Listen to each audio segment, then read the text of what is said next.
during the presentation how it will be comfortable for our speaker.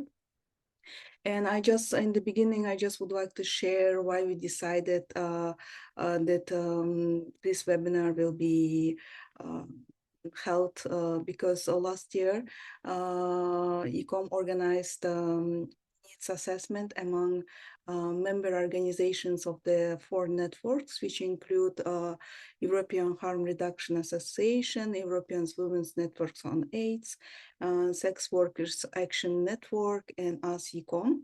And we organized this needs assessment among member organizations within the Resilient project, which we are implementing together with other 3 networks from 2025.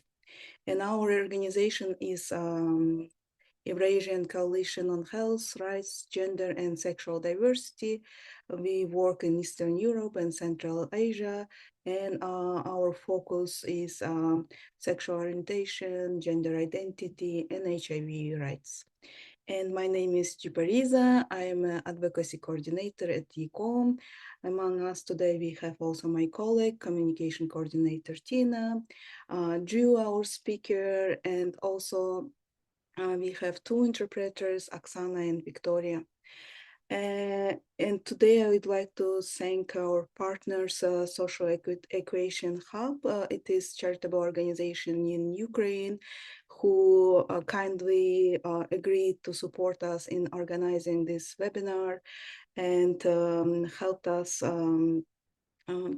to organize it. And also I would like to thank Drew, who is the founder of Crypto-Outreach, who agreed to deliver this webinar and make it as easy as possible to us to understand what is cryptocurrency for nonprofits. And yeah, in the end, we can also discuss a little bit more about Social Equation Hub and Crypto-Outreach, because as I know, there are also some programs on cryptocurrency.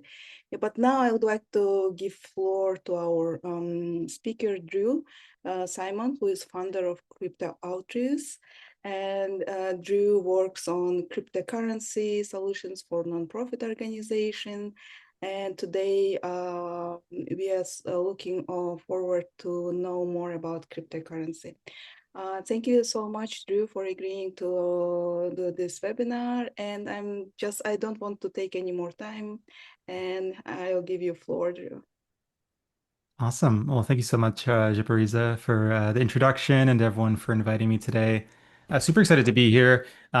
This is the second type of this type of presentation I've done, and today I really wanted to kind of try to break it down as simple as possible. And a couple things I want to say before we dive in, just to kind of lay the groundwork here, is that one, I'm going to try my best to talk slow, so I apologize if I speed up. That's a natural thing I do. Thank you to our translators for trying their best to keep up with me. And then a couple things too is that don't worry, you don't have to take notes or remember everything. We will have the recording, obviously, and I'll share the presentation after.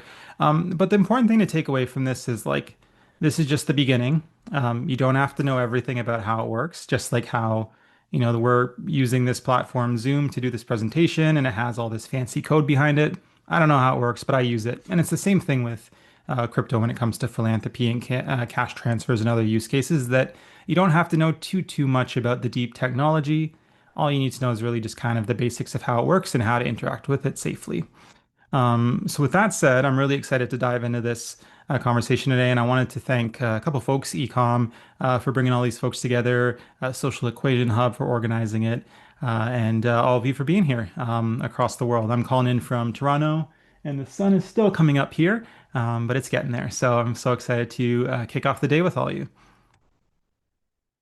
Ooh, I was just trying to click. There we go. Cool. So quick little overview of how things are going to go today. Start with just some kind of context setting. Then we're going to dive into just some fundamentals of what cryptocurrency is, just to kind of lay the groundwork before we talk about how it can be used for effective fundraising strategies, and how it's really disrupting philanthropy all over the world. And then we're going to talk about moving money with crypto as well. This is one area where the tech has really shined in humanitarian use cases. We've seen many great examples of it being used to get aid or funds to those in high risk areas, at a low cost, high speed, maintaining privacy and anonymity. So there's a lot of really cool applications there in a humanitarian context that have been really tested a lot. And so we'll have a chance to go through that as well. And then we're going to wrap up just by talking about how a bit of strategies for staying safe. And that's the important thing when interacting with any kind of new technology is, just the basics of how to stay safe. And it's actually relatively simple if you follow the same kind of things as you would for anything around. It's just mostly common sense. But as we know, people are also getting much more clever with scams and stuff. So we'll share a bit on how to be safe. And then finally, we're going to just wrap up with some takeaways as well. And a couple things too. I will share a little bit about our toolkit that we've built, which I kind of see as like an extension of this. So if you want to learn more afterwards, you can always go there as well. What we have there is a whole series of videos kind of explaining these things a bit more. We have some different course modules on some of these concepts and some additional ones too. Things like impact measurement for nonprofits, impact tokens using decentralized governance. So sounds complicated. I try to break those all down on the toolkit. We're not going to talk about that today. But if you do want to learn more about any of those interested and complicated sounding things, I'll give you the links and at the end so you can do so. Cool. So we're going to dive right in then. I think I said my thank yous to Social Equation Hub and and to Ecom, of course, for inviting me as well. Cool. So a little bit about me. So my name is Drew Simon. So my experience is in the charitable sector before I got into this space. So I worked for a number of different organizations all over the world in different capacities. And in 2021, I founded Crypto Altruists when I saw a gap between, the potential of what this tech can offer and do for nonprofits.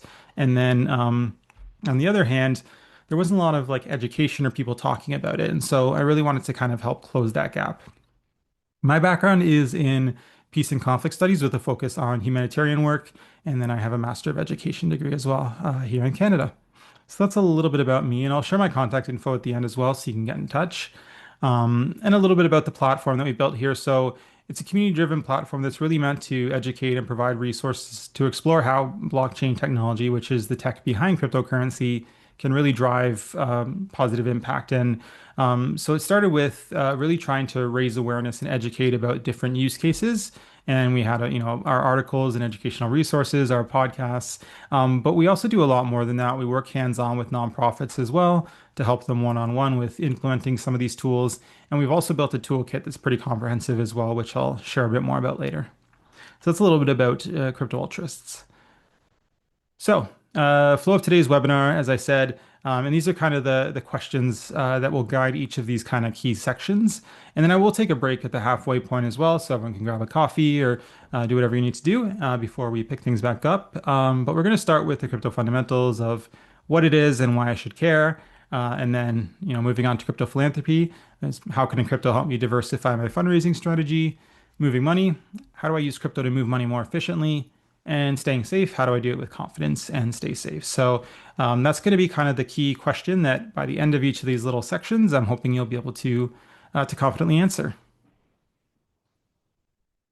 Cool.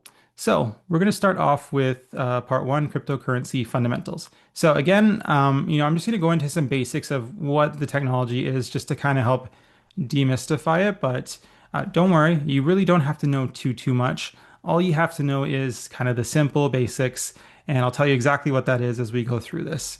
So we're going to start with cryptocurrency. It's something that most people have heard of before, and it's been around since 2009, really, when Bitcoin was kind of first thought up in the white paper. And so, what exactly it is or what you need to know is that it's a digital money that works without a bank. That's really all you need to know, right? And the kind of small print there is that it works without a bank or centralized control and is secured by cryptography. So that's kind of the underlying kind of small print there. All you really need to know is that, it's digital money that works without a bank. It has, and the other things is that it has no central ownership and is secured by a blockchain. I put this here because there are some cryptocurrencies that are centralized that companies or others have created. So that's kind of another subset of it as well. But for the purpose of today, I'll talk about cryptocurrencies that are like decentralized and not owned by any single person or entity. So again, all you really need to know is the digital money that works without a bank. So that's cryptocurrency. What is blockchain? So when you think about cryptocurrency, blockchain is like the technology that crypto runs on. So it's really kind of the stuff behind the scenes that make it all work. And so what it could be in a simple definition is a shared record book that everyone can see and no one can erase. So one of the things about blockchain is you can think of it like a public ledger that anyone on the internet, you can go to one of the various explorers and you can look up transactions and see the flow of money moving and see, how much trade volume happened in a single day. These things are all visible to everyone online. The small print here is that it's maintained by a global network of computers that verify and secure every entry using complex mathematics and other mechanisms as well, which I don't even really understand myself. So I'm not going to try to explain it right now. But yeah, all you really need to know, public ledger, transparent and immutable, meaning that nobody can go on and erase it or, try to do anything fraudulent after the fact. So sounds complicated, I know. Even, trying to really break it down into like the basics, it can sound complicated, but again, I want to reiterate, all you really need to know is that it's cryptocurrency is digital money that works without a bank, and blockchain is a shared record book that everyone can see and no one can erase. That's really all you need to know just to kind of lay the context for, working with this technology. So another important thing to kind of understand as we're introducing the basics of this technology is how a transaction works. So how does like money get from point A to B? How do I make a trade? How do I, receive a donation, right? And so just like anything, like any sort of bank transfer that happens is that, the sender initiates a transaction. So they might enter the amount of cryptocurrency they want to send and the recipient's wallet address. And so they do that to enter it in. And then when they send it, instead of like a bank or a middleman or some sort of computer software being run by the bank, verifying it and making sure it's good, it's verified independently by a network of computers all over the world. And that's that decentralized piece of having no kind of middleman that I talked about. Then the transaction is recorded on the public ledger once it's been verified, and it's permanently added to the blockchain. And then, of course, the funds are added to the receiver's wallet, often within minutes. So you can see a bit of a comparison here, kind of between traditional services. If you're looking at international transfers, it could take 1 to 5 business days, 3 to 7% costs. Cryptocurrency transactions, 0 to 10 minutes, often seconds or minutes, or 1 or 2 minutes, and 0 to 1%, often fractions of a penny. Fractions of a cent is how much it would cost, depending on which method you use to send the funds. So those are kind of some of the value adds there of kind of yeah. I'll talk more about that as we go into the cash transfers part. But before we do that, a couple other key terms that's kind of important to know, and we'll break these down a bit as we go on. One is wallet.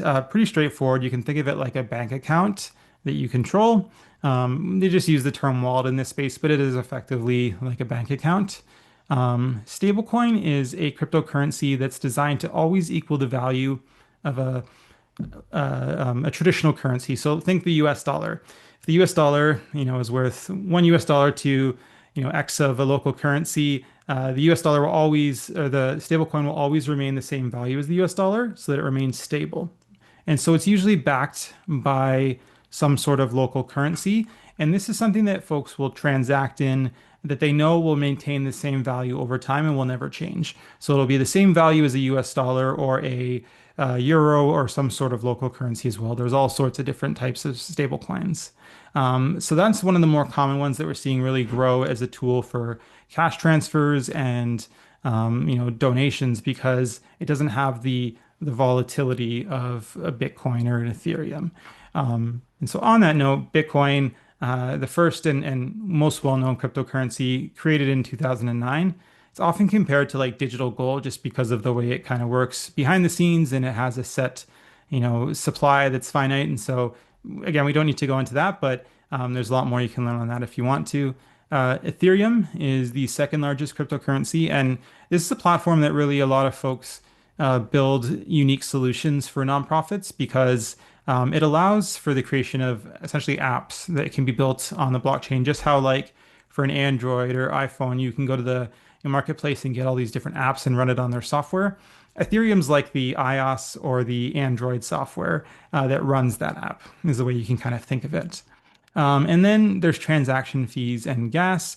This is a small fee that would be paid to the network being that group of global computers, because that's how they get, incentivized to do that work, is that they actually get compensated in transaction fees for doing that so that it maintains the network.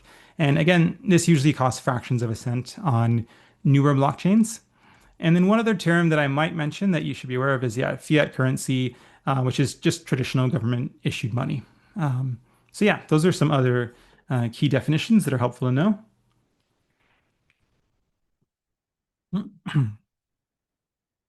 Okay, so why does this matter for nonprofits now that we know some of these, excuse me, these basic definitions? Why does this matter? Why should you care? The most important thing, or one of the most important things, is it does enable new funding sources. We've seen many different use cases and experimentation around how we can use this technology to raise funds and get funds to nonprofits who need them. And so whether that's through direct giving or completely new mechanisms, cryptocurrency is creating lots of new revenue streams and has resulted in billions of dollars being moved from all over the world to different charitable organizations. Cheaper and faster, as I mentioned earlier, it allows you to get money to beneficiaries, clients, partners, vendors, staff, whoever it is, anywhere in the world, instantly and cheaply. And one thing that we'll talk a bit more about that I mentioned before too is that one of the value adds of this is that it is very resilient in conflict settings, in post-disaster settings, in hard to reach areas. The nature of the technology makes it, very usable in those settings. And it's been tested in many different settings like war, natural disasters, to help folks and get money to people quickly and very cheap as well. So we're going to talk a little bit about that because that's where this technology really shines. And then another benefit is the transparency and accountability. So transparency with the blockchain, like I said, every transaction is recorded on a public ledger that is open and viewable. Now, the thing to keep in mind that, because people might hear public ledger and they'll think, oh, so everyone will know, what money I send to this person from this account, or, everyone will know how much money everyone has. And that's not necessarily the case, because you can keep the addresses can be kept private, and only if people know the address can they know, who owns that address, right? So while you can see the flow of money and funds, you won't exactly know who it's going to. It doesn't show locations or anything like that, of course. So unless folks know the address, they won't know, who it is that's using it or who is sending or receiving it. And so we can talk a bit more about that later. But when I say transparency and accountability, I don't want you to think that it's not private or that it's something that could put folks at risk who are working on the ground or on the front lines. That's certainly not the case here. There's great tools to keep things private and to keep things anonymous as well. But if you do want to have that transparency and accountability, this technology also can make that happen too. Cool. So I just rushed through that pretty quickly. So hopefully that wasn't too fast. Maybe before I go on, I can take 5 minutes to see if there's anyone that has any questions. You can throw them in the chat.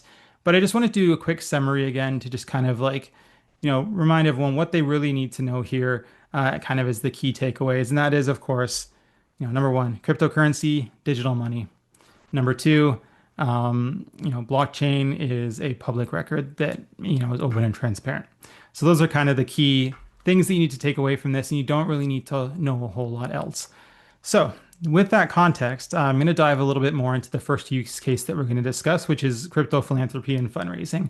And this is a really exciting one, and this is one of the use cases that really first got me excited about this technology. Because like I said before, it has been, successful in moving billions of dollars since, the beginning of cryptocurrency, but really since the kind of around 2015 to 2020 is when this really kind of started to pick up. And, we've seen 5 to 10 billion US dollars be donated and transacted for charitable purposes. It's probably higher because we don't know the exact amount, because again, we don't know exactly what every account is or what the money is going to where for. And in 2024, 1 billion was donated in 2024 alone. And so, yeah, just shows the scale of it.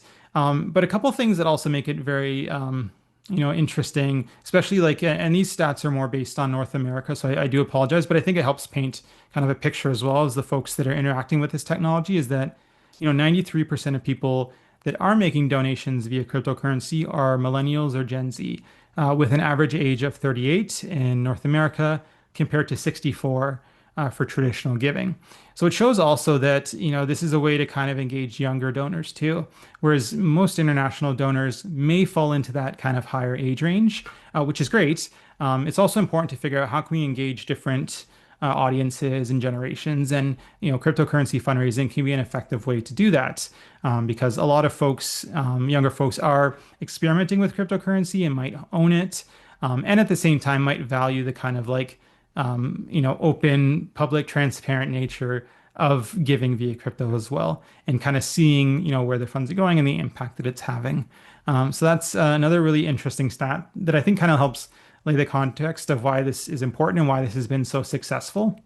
And then this is a really another really interesting one is that what we've seen, and this is shifting a bit as cryptocurrency transactions become a bit less expensive, is that the average size of cryptocurrency donations is quite large. This stat is from an organization called the Giving Block, but there are many other platforms that have similar kind of outcomes, showing that the average size of a cryptocurrency donation made is around 11,000 US dollars, where it's about 90 something dollars, I think, last time I checked, for traditional cash donation or credit card. For crypto donation, the average gift was $11,000.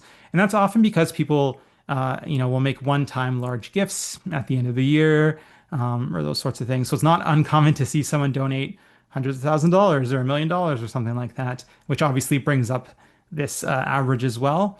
But we are, as the technology is becoming more used and cheaper, we're also seeing people use it to make smaller donations as well. So that's just kind of an interesting piece as well. In terms of the most donated cryptocurrencies, this is more just for interest.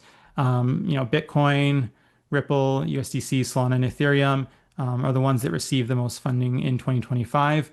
But the thing that's great about, cryptocurrency donations as well is most nonprofits choose to actually have the donation be converted automatically to the local currency when they receive it.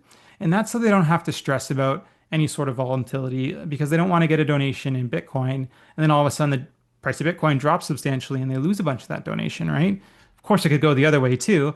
But I know as nonprofits, obviously we're stewards of donor funds. We need to have a lot of responsibility and accountability and duty for those funds. And so oftentimes most nonprofits will say, instead of holding the cryptocurrency in my wallet, I'm going to have it automatically transferred to cash and deposited into my account. So you don't actually necessarily even see any of the cryptocurrency. All you really see then in that case is the local cash showing up in your account. So that comes back to that kind of like simple element as well, is that there's so many great tools that have made this all very simple. And so that you don't have to know how to navigate yourself. They'll figure that all out for you. And all you have to worry about is, building those relationships, marketing, outreach to the community, and getting those funds in your bank account. You don't have to worry about the in-between of converting it from the, Bitcoin to the local currency or anything like that. Oops. That's a double slide. Sorry about that. That was a duplicate slide that wasn't slide that wasn't supposed to be there. Apologies.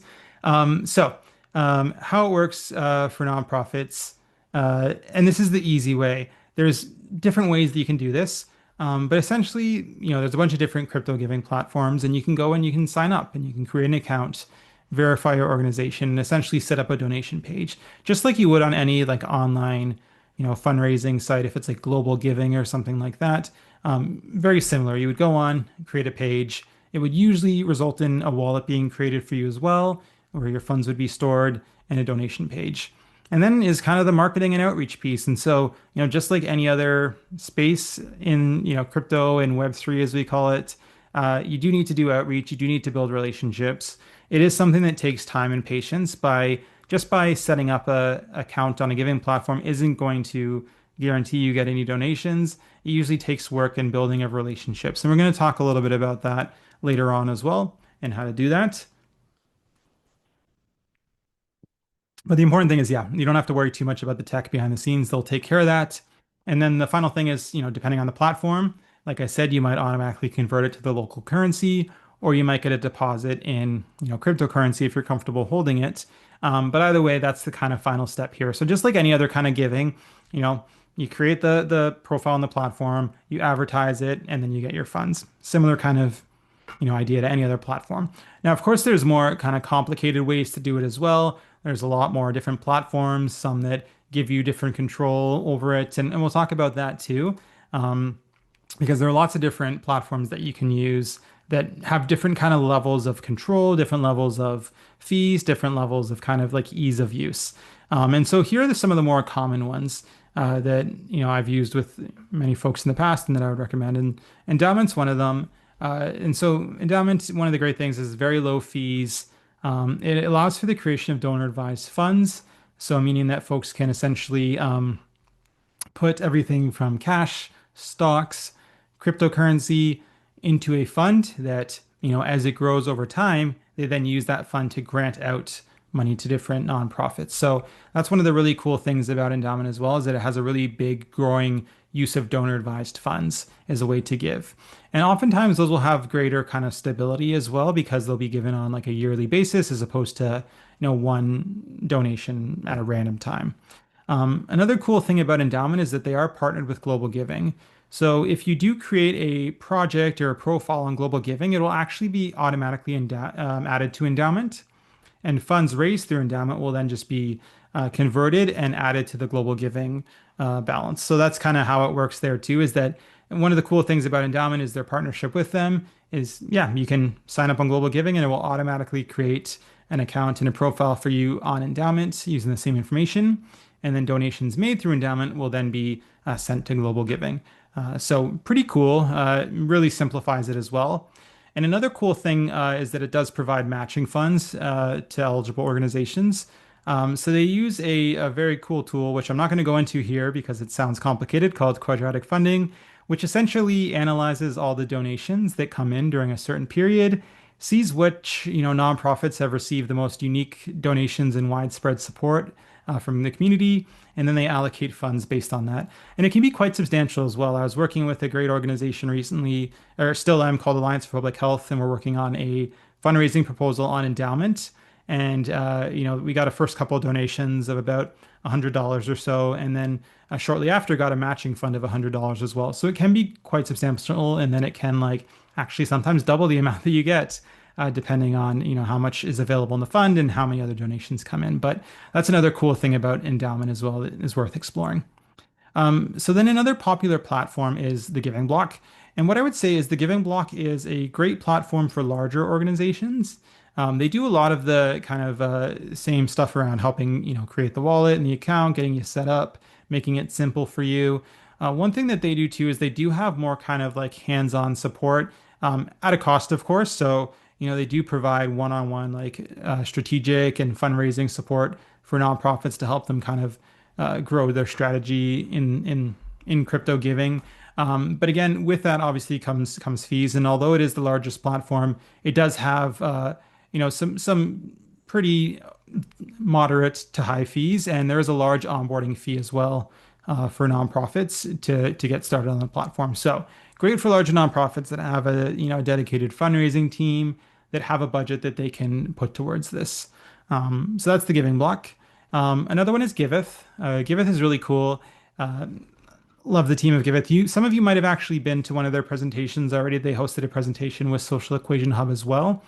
And one of the cool things about Giveth is that they do have zero fee giving, which means that, yeah, so you'll get all that money straight to your account. And how it works with Giveth is when somebody makes a donation, they have the opportunity to add on a little amount to give to Giveth to help them maintain their platform. So that's how Giveth, makes money. So 100% of the donation makes its way to nonprofit, and the donor can add a little bit on top if they want to give to Giveth. One of the cool things about Giveth as well is that they have a give backs program. And so what that means is that for folks that donate, as they donate, they get entered into draws to win essentially cryptocurrency and get some of the money back and rewards for the donations that they give. So it kind of gamifies it or makes it fun in a way too. And so, yeah, it's another cool thing about that too is like with some organizations, like let's say Endowment or the Giving Block, if someone donates from the United States to your organization, they won't be eligible to get a tax receipt because, they're donating to an organization outside of the US. Whereas with Giveth, they don't have tax receipting, but they have givebacks as kind of a way to kind of replace that and say that, no matter where you're donating from in the world, you can be eligible for rewards for doing so. Excuse me. And so, good thing about this technology too is that, and about Giveth, is that it is very accessible for small organizations, including those that don't have like an official registered charitable status. So, in addition to organizations that are registered as charities in their local context and their local region, we'll also have some more grassroots movements, kind of activist groups, informal movements that are part of it as well, raising funds, which is really cool. So, if there's any like nonprofits or movements that aren't officially registered as a charitable organization, they can still take part and use Giveth as well and go through the process to get verified as long as they have, provable impact of the work that they're doing. And then the last kind of way you can do this as well is you can simply just create your own wallet. There's so many different platforms. You could just go right now within 5 minutes and create your own wallet and have an address. And then you could share that address to your website or really to oh, there's a question too. So I'll get back to that question in a second once I get through the slide. Yeah, so you can go on to any one of these platforms, create a wallet, and then you have your address, which you can then post on your website or share with donors, and they can use that to send funds directly to your bank account. This gives you the most control over your funds, whereas with these other platforms, oftentimes the funds will be kind of in an account that is on their platform. So while you own the funds and everything, it is if there's something that ever went wrong with the platform or something like that, you, in theory, maybe could lose some funds depending on the platform. This gives you full control. You own the wallet, you own all the funds. It's low cost aside from a small transaction fee. So you might remember earlier we were talking about, transaction fees and gas. There might be a small transaction fee, cents, on the dollar sort of thing, fractions of a cent. So it is sometimes cheaper than the other options, but with that higher level of control comes the risk as well. A lot of these platforms like Endowment, the Giving Block, Giveth, they have certain, security measures worked in and things to help you protect your funds. Whereas with having your own wallet, if you do make a mistake or something like that and your funds get lost, you won't get them back. They're gone. And so it does come with that higher risk as well, which can be difficult. Question coming in here. Question is, which areas of charitable activity are currently the most in demand for crypto donations? In other words, what causes do people most frequently donate cryptocurrency to? So this is great. And there's actually some stats on that online. So I can try to pull that up on the side. But last I remember from what I saw, I believe the most common donated areas were education, kind of like humanitarian aid and public health, I believe, or healthcare were the kind of main three. But I can pull that information because there is actually some research on that that's been done that breaks it down. And I can also share that back with the group afterwards as well. But I do believe that, a lot of it has been around education being the number one, humanitarian work and health and public health work being some of the highest one. And a lot of interest as well in supporting environmental causes too. Charities, nonprofits from all kind of sectors have had success raising funds with cryptocurrency, but some have had more success than others, of course. And so I can share that back with you. But yeah, education, humanitarian, public health, some of the big ones. How many wallets can be created? As many as you want. And we'll talk a little bit more about the different types of wallets later on when we go about the safety side of things, because there are also wallets that individuals can have full ownership of, and there are also wallets called multi-sig or multi-signature wallets, where let's say that your organization has 3 staff members that each have control to some degree and each have to sign off before a transaction happens. And this protects it so that not a single person could, have too much power or move funds without having, approval of the organization or something like that.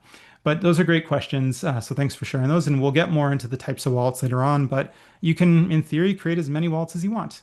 There's no limit really. It doesn't cost anything to create a wallet. You just sign up on one of the different wallet platforms and you can do that. When doing that though, when creating your own wallet, you have to be very careful to make sure you're using a legitimate service and not, some kind of like sketchy one or one that's a scam. So MetaMask is probably the most well-known and one of the biggest ones. And we can talk a bit more about that later on as well. Cool. So great questions again. Thank you. So some practical tools and things to kind of think about. So choosing the right platform. Like I said, there's different platforms that have different levels of kind of support and simplicity and complexity.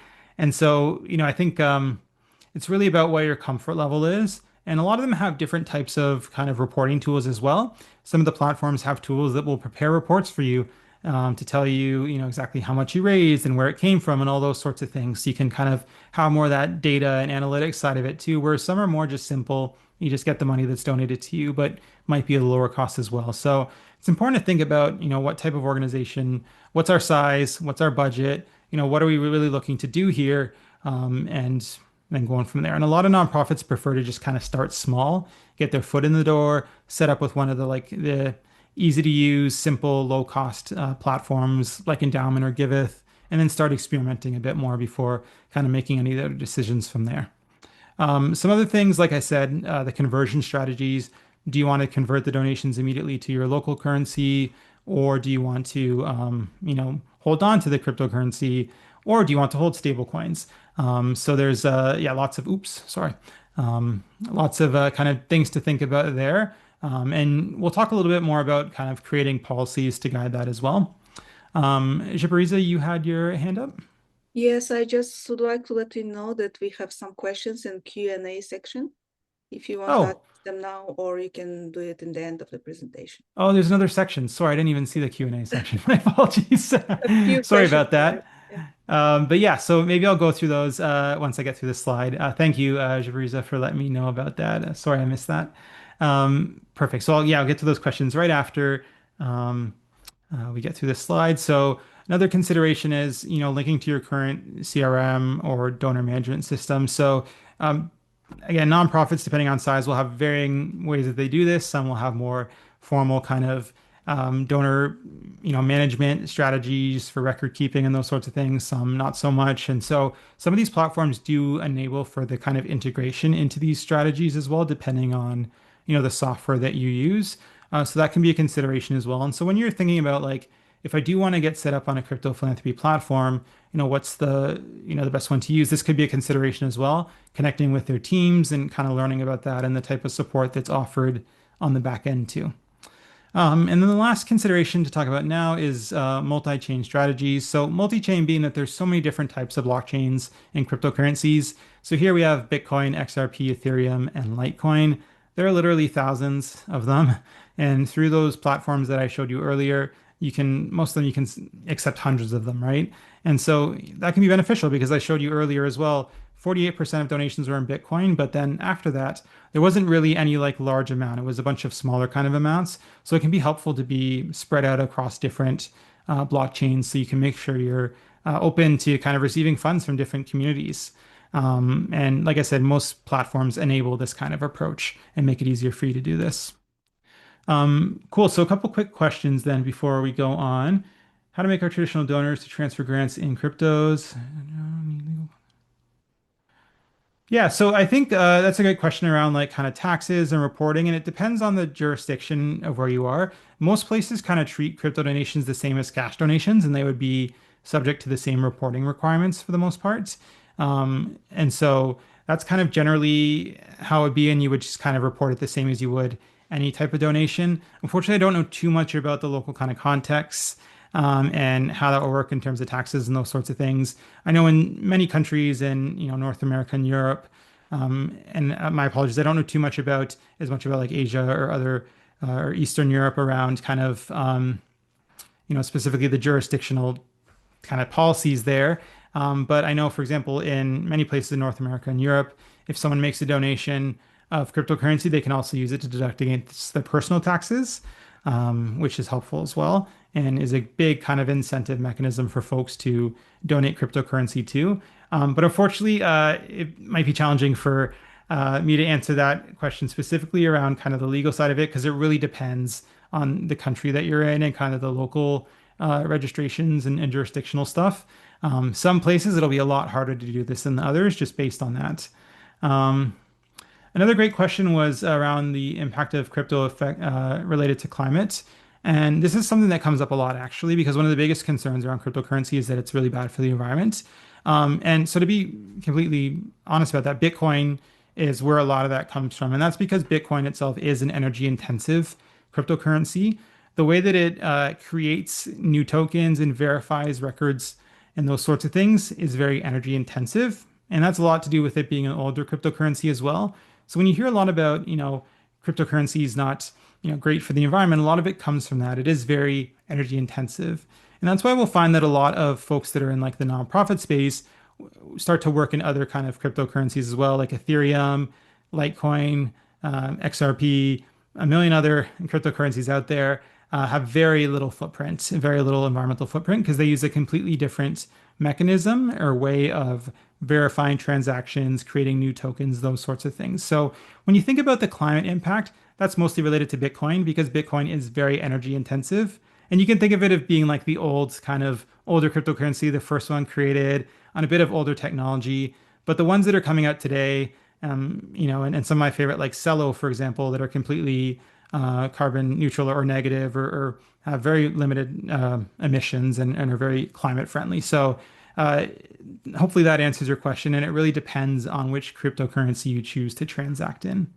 Um, and a couple other quick questions that I'll go through. Do I need to create a wallet before registering on a crypto fundraising platform? It depends on the one that you're registering for. Most of them will create the wallet for you when you register. So when you register, it will create the wallet and it'll keep that wallet kind of associated with that account. But some of them, if you can create your own wallet in advance and then use that wallet with it as well. So it depends on the platform that you want to go with. How can legal entities open crypto wallets and complete the verification process?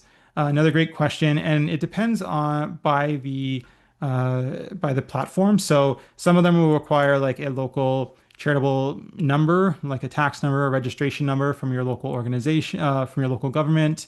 Some of them will require, other kind of ways of proving your identity. You might go through like a KYC, like an identification, authentication process to say that you are who you say you are.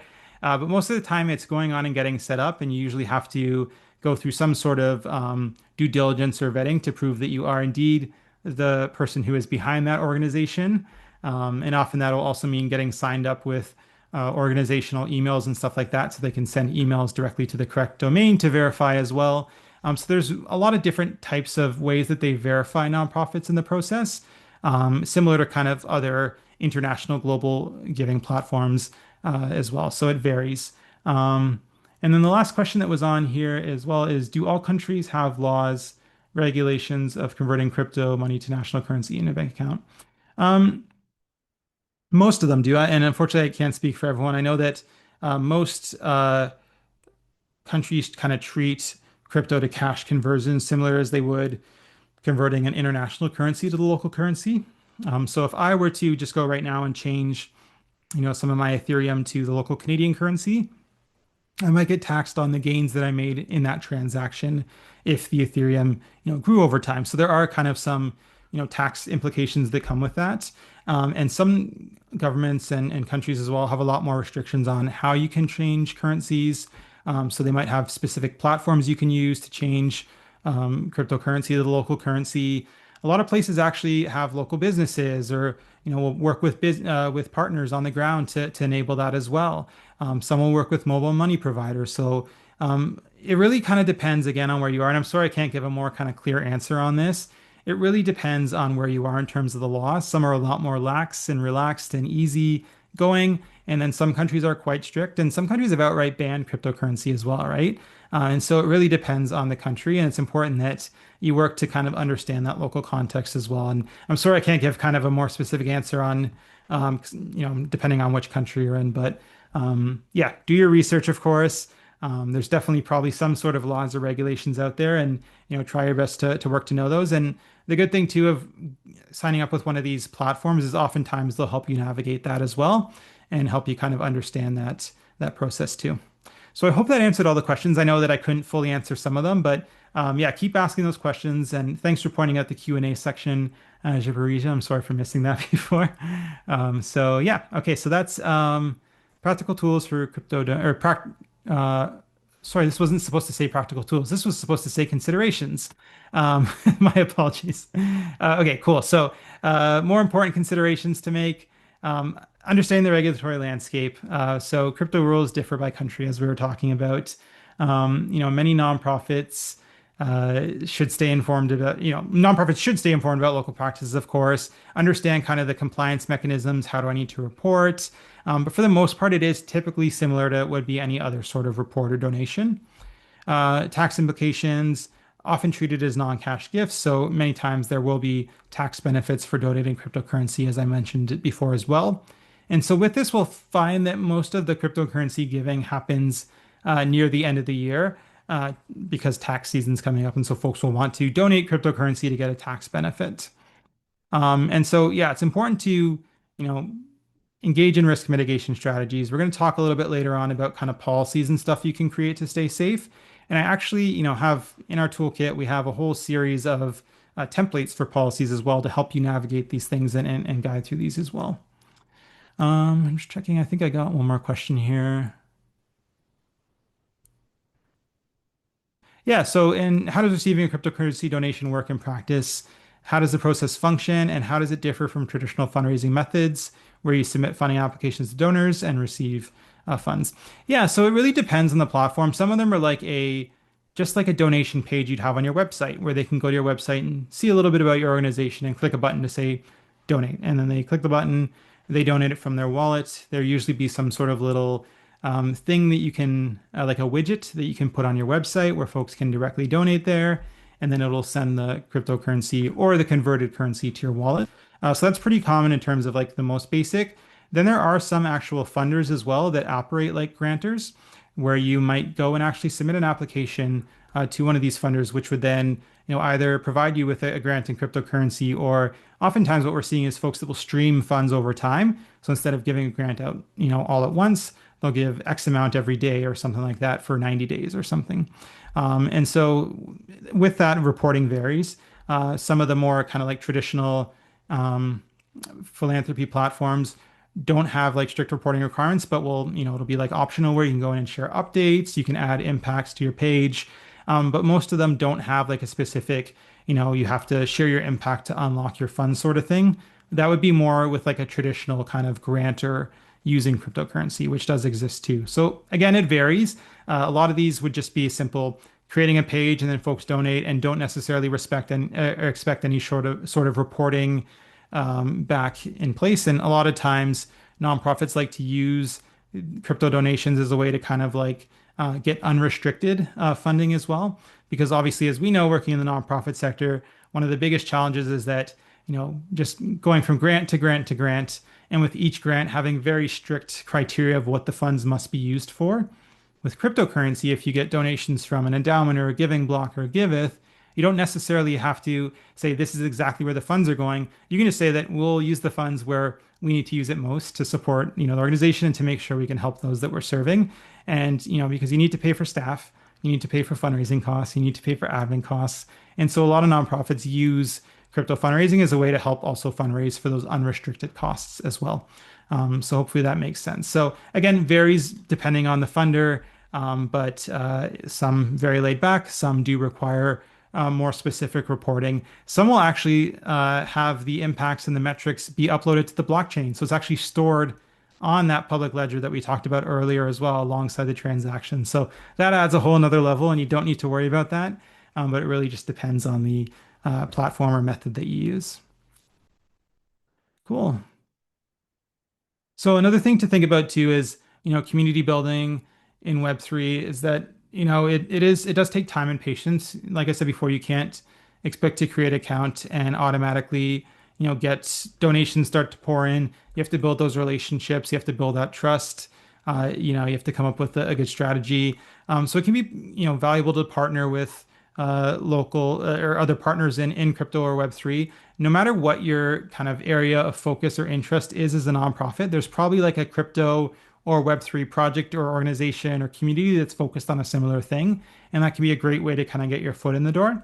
And on our toolkit, we actually are building a good resource library as well of different projects in the crypto space that are focused on kind of different charitable causes. Authentic engagement, crypto communities value consistency. They want you to show up. They want you to share. They want you to be a part of the community. And so sometimes this will mean, engaging in different spaces, platforms, following folks and starting to have conversations. And one of the great things about this space is that it's relatively easy to just, message someone and to start having a conversation. It's a very open space. And so it can be a lot easier than many expect to start to build those relationships and to start to build up those partnerships as well. And that's what really leads to that long-term success. And so lots of different platforms we can do that. As much as I don't like Twitter, X, whatever you want to call it, that is where a lot of it lives.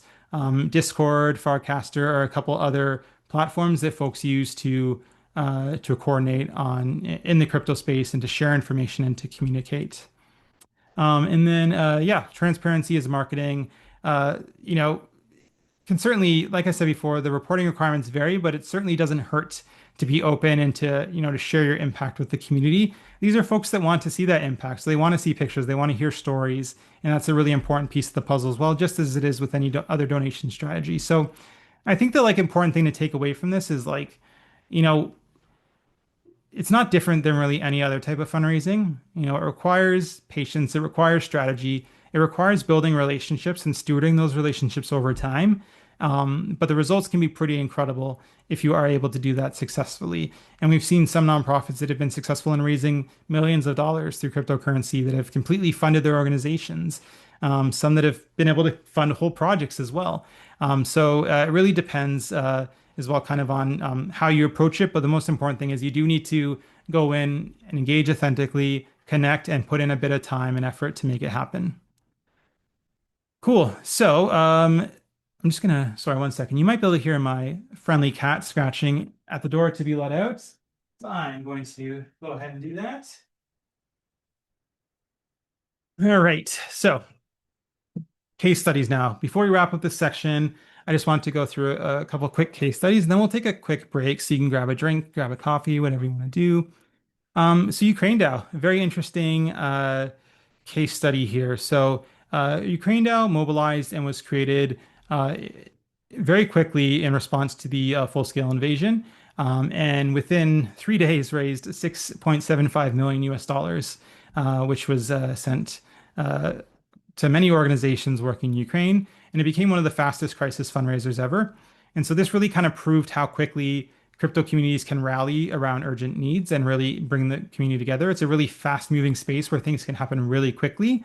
And this has happened time and time again as well. We've seen it for natural disasters where there's been an earthquake or some sort of other event. We've seen millions of dollars being raised very quickly, which was really exciting.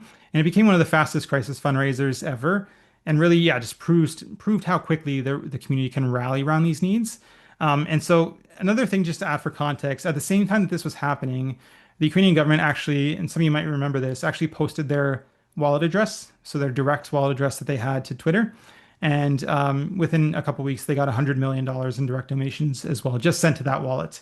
Had no idea who they were coming from, where they were coming from. They just saw the money start appearing in their wallet once they shared that wallet address online. So that was another interesting kind of case study there. One focused more on like a nonprofit lens. Sustento is an organization that I've worked with. They raised 25 ETH, which I think was around $100,000 at the time during COVID-19 to raise money for PPE for frontline workers and other support as well, to help frontline workers get, transportation support, mental health support, PPE during the pandemic.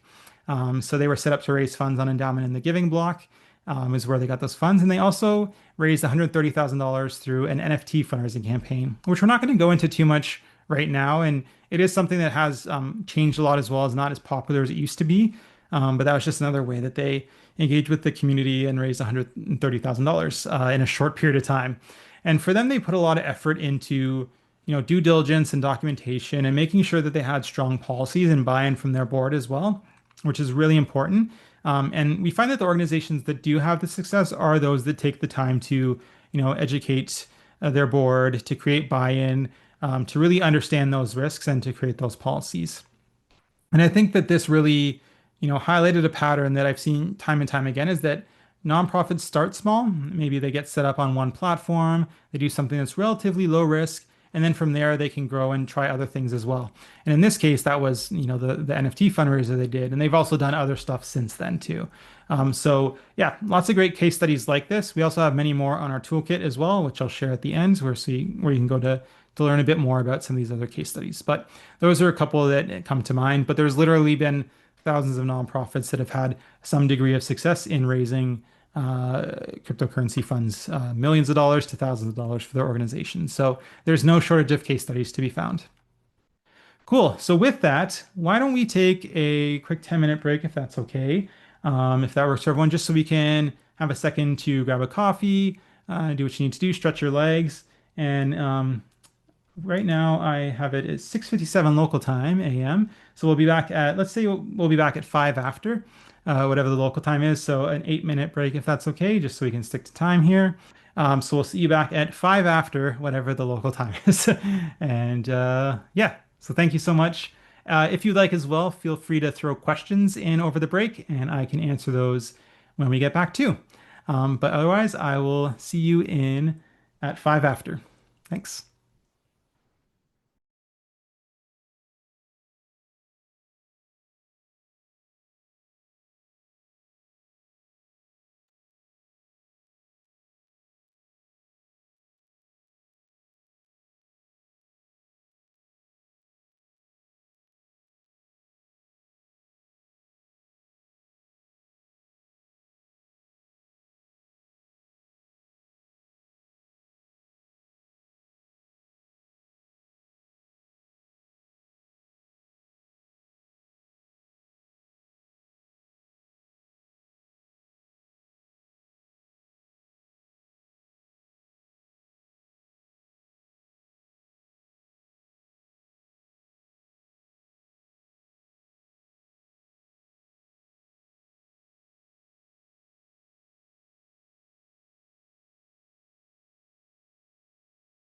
So, oh yeah, starting the recording up again. Great, thank you.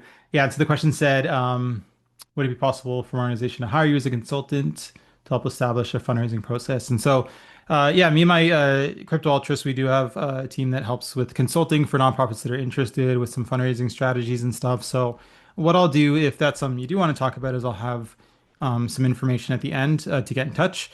So feel free to reach out, shoot me an email, and we can talk more about that. But yeah, definitely something that we have done with other nonprofits, and we'd be open to chatting about for sure. So yeah, shoot us an email. We'll include all that at the end as well. But I'll also throw my email in the chat here if anyone wants to get in touch.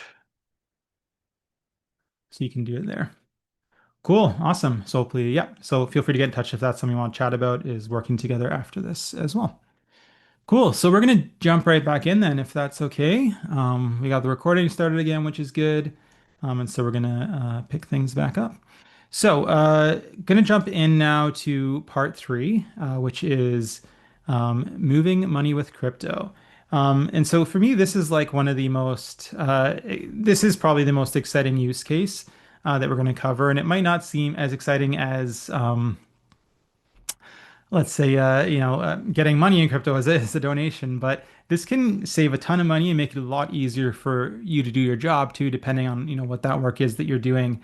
And there's been so many great case studies of charitable organizations, nonprofits that have been able to use cryptocurrency to get money to people in need very quickly, often on the front lines in ways that would have been very difficult to do through traditional mechanisms. And, we've all heard the stories of folks in the NGO space, nonprofit workers walking with $5,000 in their shoes to bring it to a vendor, to clients, or to help, or whatever it is, right? Like it has been traditionally hard for many to get money to those in need quickly, and crypto really unlocks doors and creates new tools to do that. So we're going to talk a little bit about that. So just a kind of traditional problem with money movement is that, for an international wire transfer on average, it takes 3 to 5 days for that to go through. 3 to 7% oftentimes is the kind of transfer for that, especially if it's something like a Western Union or like kind of money movement service, often around that kind of 3 to 7% mark. And also, oftentimes there'll also be about 2 to 5% due to currency kind of conversion as well that is lost too. So, as that kind of goes along, as I don't need to show you all this, you probably know this as well. is that it can result in a lot of money being kind of just lost in inefficiencies throughout the process, right? So that's kind of one of the challenges with traditional money movement. And so to kind of break it down in terms of like the benefits of using crypto to, move money or for cash transfers is, the speed, minutes, sometimes seconds, depending on, the blockchain that you're using to get money to the other side of the world. Transfer fees of less than 1%, sometimes 0.0 something percent, fractions of a cent, often if it's a newer blockchain. A conversion fee, usually less than 1%, and availability 24/7 as well. It could be any time that you could do this. You could send the funds in the middle of the night and they could get there within minutes for a fraction of the cost, and which is really cool. And so there's also lots of really creative ways that folks have made for people to then convert the cryptocurrency to local currencies as well, whether that's through, a mobile money app or banking app or through off ramps like, local business partners. We've even seen like local mobile money carts in some countries really make this a big thing where they've kind of add a whole new feature where they'll turn cryptocurrency into local fiat currency as well. So it helps the local businesses and then also helps folks turn that into local cash. So that's kind of another just breakdown of kind of what that looks like.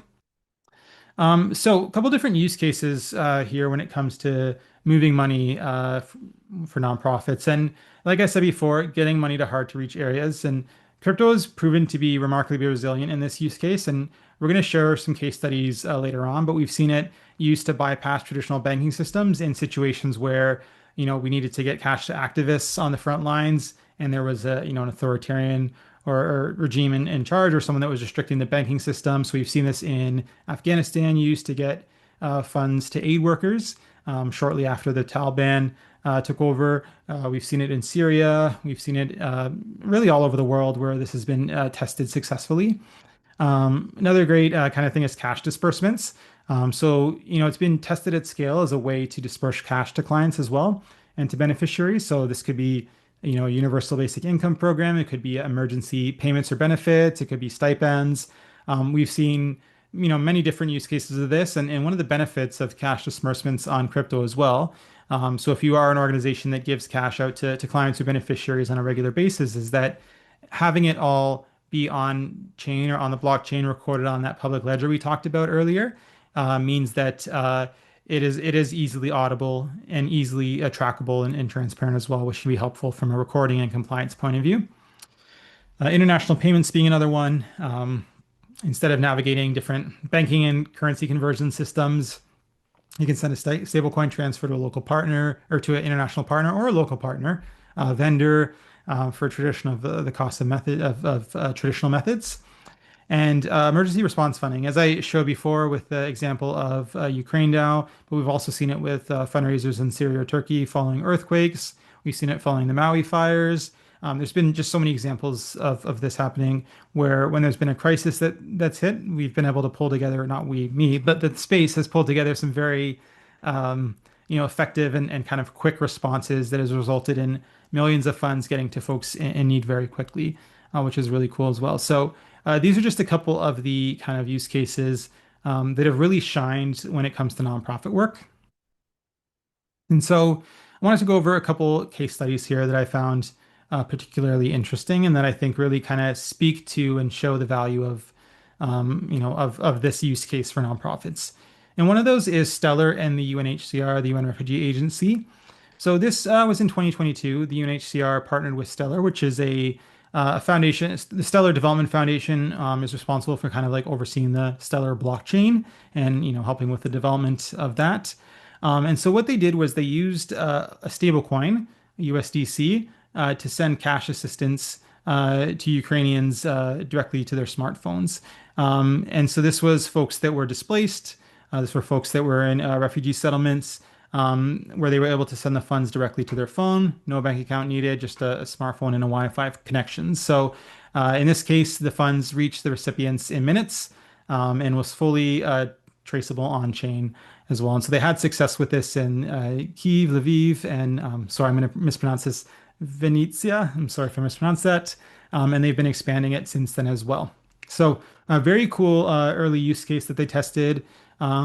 Two great organizations partnered together made it very simple to get funds directly to those, in need. And then they also had off-ramping and stuff as well once the funds, got to the folks on the ground. And again, minutes, a fraction of the cost. So making sure that more money gets to those folks and isn't lost in inefficiencies along the way. Um, Sorry, there's just a question that came in here. I'll answer this question just right after I get through this section here. So another one is Koala Pay, and so this is a really cool example in Sudan where they were able to use their platform to essentially to get money to local responder groups amid really the full-scale collapse of the banking system in Sudan. And so they used it to pay a number of different responders, vendors, staff, people on the ground. And it settled in hours rather than weeks because a lot of these folks were in areas that were very kind of hard to reach, or what might be called last mile communities, where there's limited banking infrastructure, limited, technology infrastructure. And so it often take at times weeks for the money to get there. It might be somebody having to, get a big transfer, withdraw the cash, and hide it in their shoes and walk it across to the place where they needed to bring it. So it was quite a little hectic before, but this made it a lot easier for them and safer as well. And they found that through their research that responders received 30 to 30% more usable value per payment by helping avoid poor exchange rates and unnecessary fees that might be lost throughout the process. So in this case as well, stablecoin wallets were used. So stablecoins were used to transfer the funds to protect the value against the depreciation of their local currency. So they used a US-based stablecoin, which was used to then distribute the funds to folks. And another benefit of this too is that, in this particular use case, and unfortunately, and in many of these use cases, and in the use in Ukraine that we talked about earlier as well, is that folks had to, often leave very quickly from where they were, whether it was that moving to a different place in the country or having to leave, their country altogether, depending on where they are. But the good thing about this too is that it's fully portable. Oftentimes if you leave a place where your money is in a bank account, you might not be able to access it somewhere else in the world. There could be restrictions. It could be frozen. In this case, it is portable. You have access to it. You have control over it, and you have full access to the funds as you leave the country, as you leave the area that you were. You don't need to, have your bank card or anything with you. So that's another really cool kind of piece of this is that, not only did it save money and make it easier to get the money to folks on the ground, but it also made it a lot safer and also made it so folks could then take that money with them wherever they needed to go as well. So another great one there. And another really cool use case, Pay. And so this was a use case with a group from Algorand, which is a blockchain that partnered with a group called Pay. And this was in the context of Afghanistan, where 97% of the population was below the poverty line. And the banking system was in disarray, certainly collapsing following, the takeover by the Taliban. And so in this context, there was heavy restrictions on the bank system. It was nearly impossible to get funds to people on the ground, to get them to aid workers, charities, nonprofits, because not only were there restrictions by the Taliban, but the system itself, the tech was also failing, making it difficult to find routes to get the money in. And so Pay really essentially created their own really banking system to enable this to happen using the Algorand blockchain. And we're able to get 1 million 1 million plus people were impacted in receiving assistance through Pay, including cash support from the World Food Program, UNHCR, and World Bank. And so it's really been successful. And a really cool thing about this too is that they've actually used it they've enabled local payments to businesses, local utility companies that aren't under control of, the central government can also receive payments for utilities, electricity bills, those sorts of things via Pay. So it's really expanded beyond that as well. And they did a study of Pay to see what kind of cost savings could be saved if the World Food Program had delivered all of its annual disbursements through Pay. And it found that they'd be able to support an additional 77,000 households just in the money that they would save from using this platform versus using traditional mechanisms to get money to the folks in need in Afghanistan. And a lot of this, again, had to do with the fact that there was no banking system, there was no tech kind of rails to get it in there. Businesses that would typically help with that were, shut down or heavily restricted. And so they found ways to be able to get these funds directly to those in need on their phones very easily, and then helps create local ways for folks to then convert that to the local currency as well in a safe way. So really incredible case studies. There's more as well, but a lot of these case studies are also highlighted in our toolkit or in our podcast. If you want to listen to, many of these, we've had folks from HESAPay and QualPay on the podcast to talk about, these case studies in more depth if you wanted to learn a bit more as well. So I'll include links to all that at the end. But this is just a couple really good case studies that I think demonstrates the power of this technology. We've also seen it used for remittances, where folks have been able to save massive amount of money just sending money home via traditional remittance service and using crypto instead. So there's so many valuable use cases here. So one of the questions that came in, do you know of any cases of nonprofits ensuring that institutional funding, salaries, office admin costs to some extent with crypto? Is that, sorry, like paying or, so I'll answer this in a couple ways. So one, I've seen it where folks have paid staff salaries and have made payments out to different vendors admin costs via crypto. There's a great case where somebody did this with the Stellar platform in Guatemala. A nonprofit successfully tested doing payments to all their local workers and vendors on the ground in a rural community they worked in, where they typically had a lot of trouble getting funds to them, and it made it a lot easier for that to happen and cut down on costs and everything. In terms of ensuring, if you're asking from the point of view of like, are nonprofits holding crypto to ensure their institutional funding, we have seen some do it. We've also seen some nonprofits participate in different kind of mechanisms. Like there's one that's called staking, for example, where nonprofits can essentially invest some money to secure one of the cryptocurrency networks and earn a return on that money over time as a way to kind of like compensate them. So like we have seen nonprofits try different things to do that. We've seen some hold stable coins as a way to kind of be able to hold some of a different currency, whether that's the euro, US dollar, whatever it is. We've seen folks that hold Bitcoin or Ethereum as a way to try to diversify their revenue as well. And again, there are certainly risks that come with that. So there's been varying levels of success with this, but this is certainly the case, and it's growing a lot too. And something that's really interesting with stable coins, for example, is I don't think people really recognize the like scale at which stable coins are being used right now. And to paint a picture, in 2025, stablecoins were responsible for about $33 trillion in international transfers and transactions. So $33 trillion. In that same period, Visa and MasterCard were responsible for 25 trillion combined.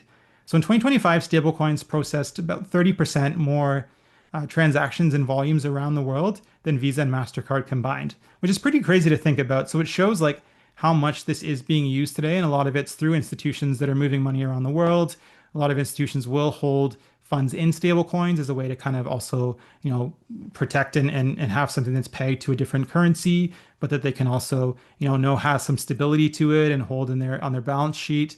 So definitely there are many nonprofits that have also, used cryptocurrency as a way to kind of like diversify their funding, their treasury, whatever it is, and to explore different kind of mechanisms to protect those funds as well. So definitely there are use cases, and I'd be happy to chat more about those afterwards as well.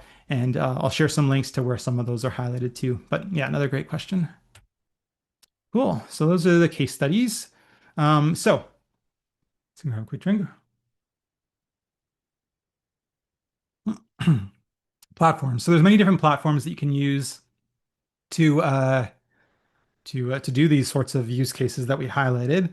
And one of the really cool things is that all of these different organizations that are highlighted on the screen here are all super eager to work with nonprofits because, and I'll give you a little kind of like inside tip or trick here, is that in crypto and Web3, many of the projects and organizations are relatively new because the space itself is relatively new. The technology is relatively new. Nobody has been working in crypto for more than like 15 years, right? Those are like the experts. There's nobody that's been spending their whole lives on cryptocurrency because it hasn't existed. And so a lot of these projects on here are very new and are really looking for folks to use their platforms or to test them out or to pilot things or to work with them. So a lot of times they'll help you and provide a ton of hands-on support so you can use their platform. They'll help you get everything set up, take care of all the tech, and oftentimes they'll even provide funding as well to help you with using their platform too. So that could be kind of, because that's one of the questions I get was like, this sounds great, but won't it cost a lot of money from our organization to switch over to crypto payments or cash transfers or disbursements or whatever it is? And typically, yeah, it probably would cost some money. But the good thing is that with a lot of these platforms, they're really eager to get nonprofits and humanitarian organizations using their platforms for cash transfers. So there often is money that can be given out in grants and stuff like that from these organizations to help you implement their solutions. So that's another kind of side benefit that comes with this and something to consider. But a couple in particular, Stellar Disbursement Platform is probably one of the main ones out there. And this is the one that was used in the case study with the UNHCR, where they distributed funds to displaced Ukrainians. And so really it's like a ready to go all-in-one platform for sending cross-border payments, either bulk payments or kind of single one-off transfers. And this has been one that's been tested extensively in humanitarian contexts and been proven to work. And with each transaction costing fractions of a cent. Stellar is a very cheap blockchain. It's very low cost and it's very fast. And Stellar's one that was kind of created from the mindset of humanitarian aid. A lot of the stuff that they've been doing from the beginning has really been focused on nonprofit and humanitarian contexts. KoalaPay is another one that I talked about earlier as well. They're a payment platform and like grant distribution platform that's made specifically for aid delivery. So this is specifically made for folks to deliver aid, to deliver cash disbursements to folks in humanitarian contexts. And they've been tested a lot in high friction corridors, high risk areas with near instant speed and great success and security and safety as well. So they're one that's really purpose built for getting funds to people in hard to reach areas. Another great one is Ripple cross-border payment solutions. So they enable instant, very low cost cross-border payments in stable coins, crypto, or local fiat currencies. So some of these platforms also enable cash transfers to actually happen in the local currency. It's just kind of like essentially what they'll do is they'll tokenize what they'll call it, some of the local currency. So essentially they'll buy up local currency and then they'll represent that currency on chain as like a stable coin or something like that, and then use that to kind of like transfer the funds, and then they'll use that to then off ramp on the other side. So it sounds a little complicated, but essentially they'll use crypto to enable you to send local currency. So you can actually send your local currency to someone else in a different place near instantaneously, but it will all be done through crypto rails. So it'll have a lot of those low costs and benefits as well. So Ripple cross-border payments is another great one. Circle Payments Network was actually one of the partners with Stellar and the UNHCR in the use case of getting the funds to displaced Ukrainians.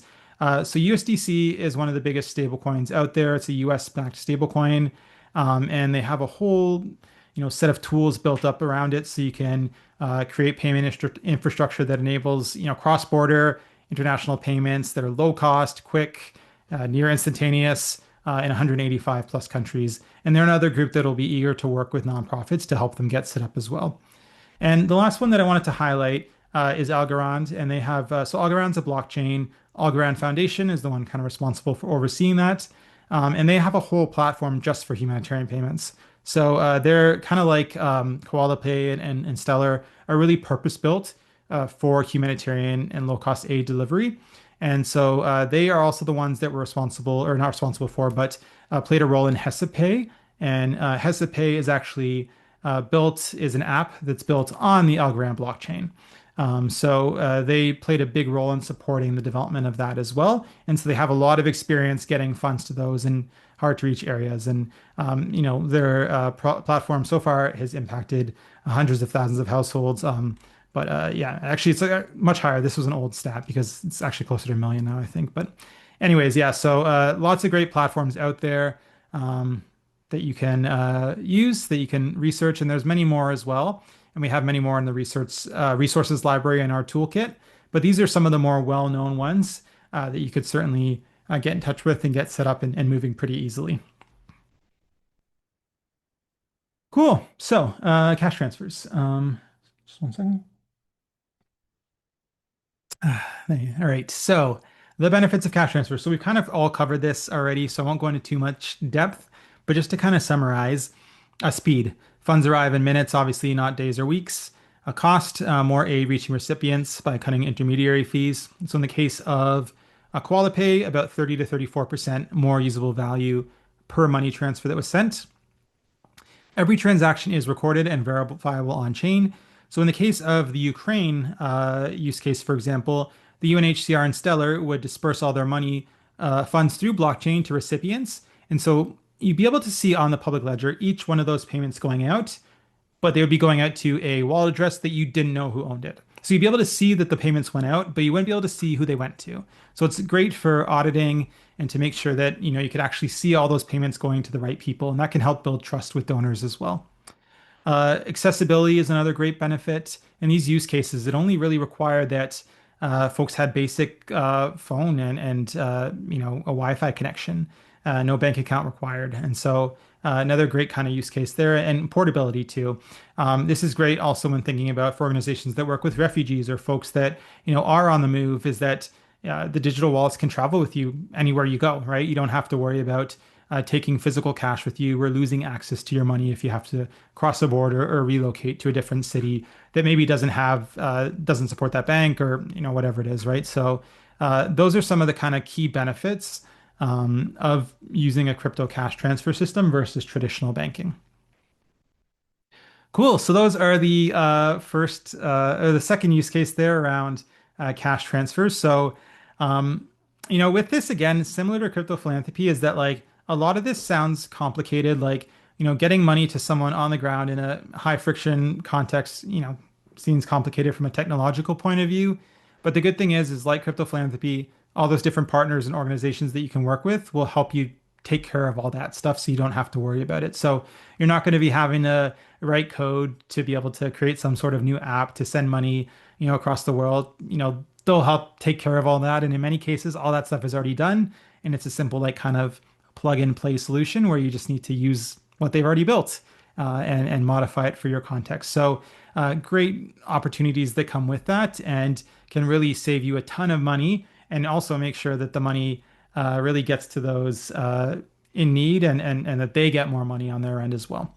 So so many great opportunities there. So if you have any questions, feel free to throw them in the chat and I'll get started on the safety and security questions and I can come back and answer any questions about cash transfers as well. And so I wanted to wrap up the final 30 minutes of this presentation just to kind of talk about, just some important safety and security considerations that anyone should know when engaging in crypto. And so, I want to be honest, there are some challenges that come with being in this space. And I did a survey of nonprofits a couple of years ago when I was building out the toolkit to see, what are some of the biggest kind of opportunities, hesitations, concerns, challenges you see with crypto. And the number one thing was concerns about kind of scams, and risks that come with being in the space. There have been cases where people have lost a lot of money due to hacks, due to bad actors exposing some sort of vulnerability in something. The good thing is that there's been so much work, and since a lot of these were in the earlier days, but there's been so much work since then to really create better security systems, better mechanisms for protecting, user funds, those sorts of things. So, there's a lot you can do to just take some basic steps that will really protect you in these situations and make sure that you can operate, in this space safely and confidently. So I wanted to start with the most important safety rule in crypto up front and in your face. And so one thing is that we'll go over here is that when you create a wallet, you will almost always get something that's called a private key. So this is not your public address that you would share to get money. This is your private key that only you should have access to. You can think about it as a recovery key or a password to recover an account if you lose access or something like that, right? So if you ever lost access to your crypto account, and your funds, let's say that it's someone who had to travel to another country in an emergency and they lost access to their account, they could simply enter their private key and get full access again from wherever they are. So that being said, if you do give your private key to someone, they can take all your money and assets from your account. It is as simple as that. So private keys are something that you need to keep secure at all times.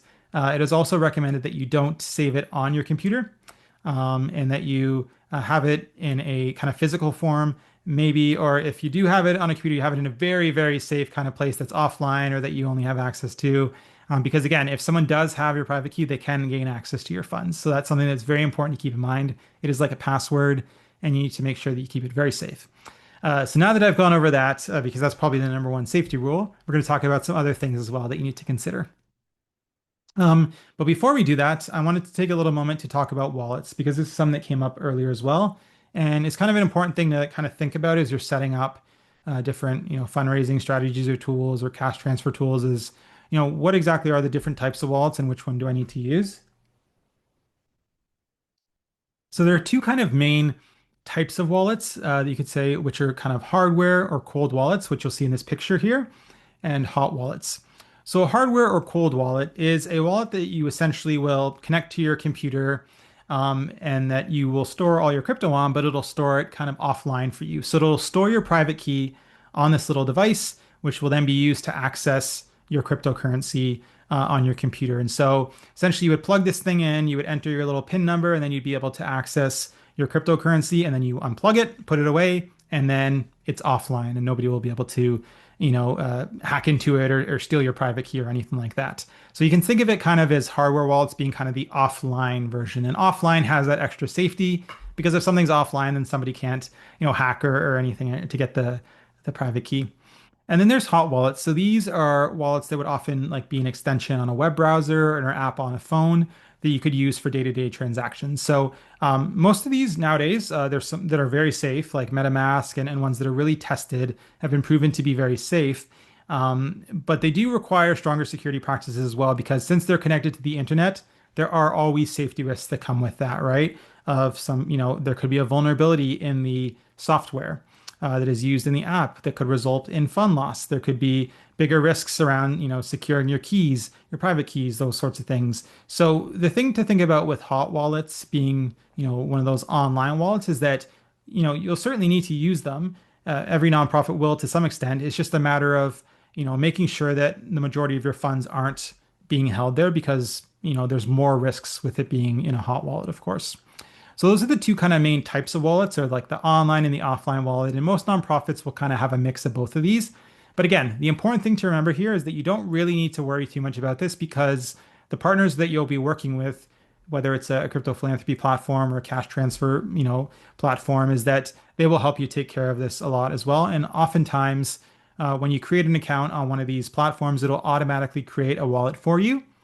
And many of these organizations that do this and then create these wallets will often have their funds actually stored in an off-chain cold wallet, but enable you access through a hot wallet. So it'll be almost like a bank has a vault where all their money's secure, but then they have some in tills that they can give out, the tellers can give to people as they come up to the counter as well. That's kind of a way you can think about it, as like the hot wallets like the ATM and the cold wallets like the vault in the bank, if that makes sense.